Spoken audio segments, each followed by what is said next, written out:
네, 원내대표 말 그대로 원내, 그러니까 국회 안에서 당을 대표하는 사람입니다. 주로 교섭단체 대표 의원을 원내대표라고 하는데 교섭단체가 아닌 정당도 원내대표를 두고 있긴 합니다. 자, 아무튼 굉장히 큰 자리입니다. 국회법을 보면 교섭단체 대표 의원, 그러니까 원내대표의 위상과 역할이 어느 정도인지 가늠해 볼 수 있는데요.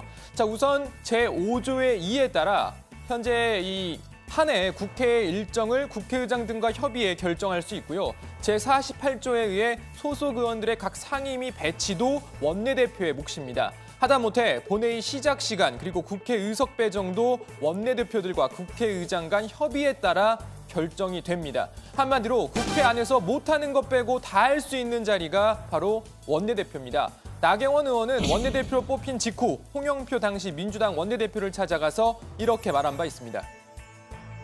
국회 내에서는 여야 합의만 하면 남자가 얘기 나는 거 빼놓고 다 할 수 있다 이러면서 선배 국회의원이 이야기하시더라고요.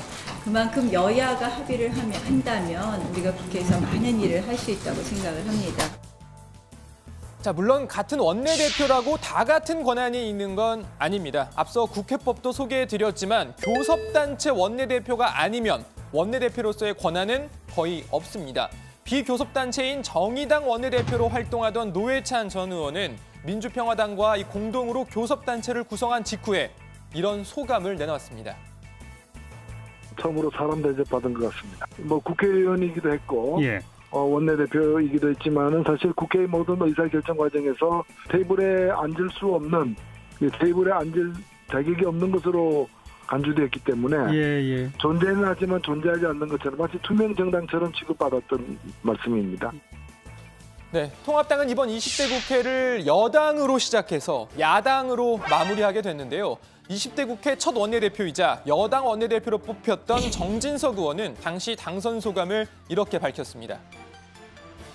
박근혜 정부를 잘 마무리하고 새로운 정권 재창출의 선발 투수가 되겠습니다. 집권 여당이라는 그 사명, 그 공적 사명감 하나로 뭉쳐주십시오. 하지만 20대 국회 통합당의 마지막 원내대표인 심재철 의원은 지난해 원내대표 선출 소감 또 이렇게 밝혔었죠. 오늘 당장 공수처법, 선거법 예산안 가지고 오후에 협상에 들어갈 것 같습니다. 여당 원내대표 그리고 국회의장한테 찾아가서 오늘 당장 예산안 지금 추진하려는 거 당장 스톱해라. 4+1 그거 안 된다. 같이 협의하자라고 요구를 하겠습니다. 집권 여당의 사명감을 강조하는 소감과 여당 원내대표에게 예산안 재협상을 요구하는 소감을 나란히 들어보니 불과 4년 사이에 정치권에 많은 일이 있었다는 게 새삼 느껴집니다. 아무튼 원내대표는 앞서 말씀드린 대로 굉장히 중요한 자리인데요. 다른 교섭단체 원내대표들과의 협의를 통해 국회 의사 일정 등을 정하기 때문에 원내대표들 간의 이른바 케미, 그러니까 소통과 호흡도 참 중요하죠. 이 두 사람이 가장 먼저 떠오르더라고요. 내가 제일 먼저 왔어요. 끝나자마자. 됐어요. 내가 보내고 얘기 좀 했었어. 오해 원래? 다시 오해? 내가 좀 파악을 좀 해봐요. 나는 지금까지 진행된 상황에 대해서 전혀 모르기 때문에. 아니, 그러니까 같이 노동운동도 한 사람이었어. 대화 타협으로서 서로 진정성을 가지고 좀 이제 나가고 나 잠깐만 나중에 내가 지금 몰라. 내가 좀 상황 파악을 해봐야 나도 내가 어떤 이야기를 할 수 있는 거야. 두 분서 친구분이라고 이제. 야, 이 친구분. 아니, 지난번에 환노위를 같이 했었죠. 그거밖에. 갈게요.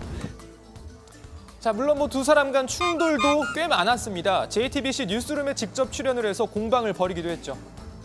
그러니까 자꾸 지금 싸움을 거는 아니, 거예요. 국감 보이콧은 김 대표께서 말씀을 꺼냈지 저는 해본 적이 없습니다. 아니 나는 이 보이콧 안 그런 하고 일이 일어나는 걸 저희 상상도 대정부 안 하고 질의부터 있고요. 국정감사 제대로 하고 예산 심의 잘하겠다는데 공방도 많았고 갈등도 있었지만 홍영표 원내대표보다 먼저 임기를 마친 김성태 원내대표 당시 이런 말을 남겼습니다. 그동안 감당하기 어렵다고 하셨는데 앞으로 누가 자유한국당 원내대표가 되든 차라리 김성태가 낫다고 곧 그리워하게 될 겁니다. 자, 말이 현실이 된 걸까요? 여야 원내대표 이후 이 패스트트랙 정국을 거치면서 더 큰 충돌을 빚었죠. 끝까지 접수를 하셔야 되겠대요. 우리 보고 접수를 양보해달라는데 아니, 아무것도 안 해주시면서 접수만 양보해달라고. 아니 뭐 감사도 없어. 자, 물론 이후 밥 잘 사주는 누님, 맥주 사주는 형님 등 농담을 주고받았던 때도 있었습니다만 오늘 제가 맥주 값을 내는 날인데 정말 아깝지 않은 그런 시간이 될 것 같습니다.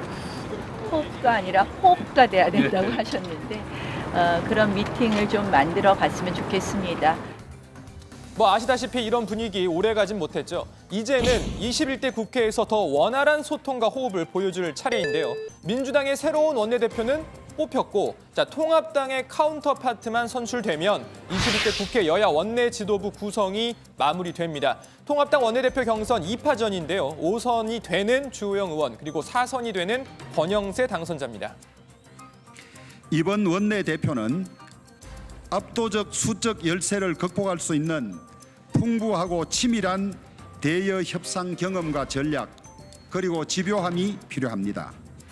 가장 힘들고 고통스러운 일을 책임지는 원내대표가 되겠습니다. 국민을 우리 편으로 만들어 미래통합당을 이기는 야당으로 재건하겠습니다. 오늘 두 사람은 소속 의원들을 상대로 막판 선거전을 벌였는데요. 내일 마라톤 토론을 거쳐 둘 중 한 명이 21대 국회 첫 통합당 원내대표로 선출됩니다. 여당이건 야당이건 앞서 보신 대로 원내대표는 막중한 자리입니다. 특히나 이번 통합당 원내대표는 당대표 권한대행으로 총선 패배 수습 그리고 당 재건이라는 과제도 떠안게 됐는데요. 누가 의원들의 선택을 받을 수 있을지 관련 이야기는 들어가서 좀 더 해보겠습니다. 우선 오늘 발제 이렇게 정리합니다. 통합당 원내대표 선출 D-1 막판 선거전 치열.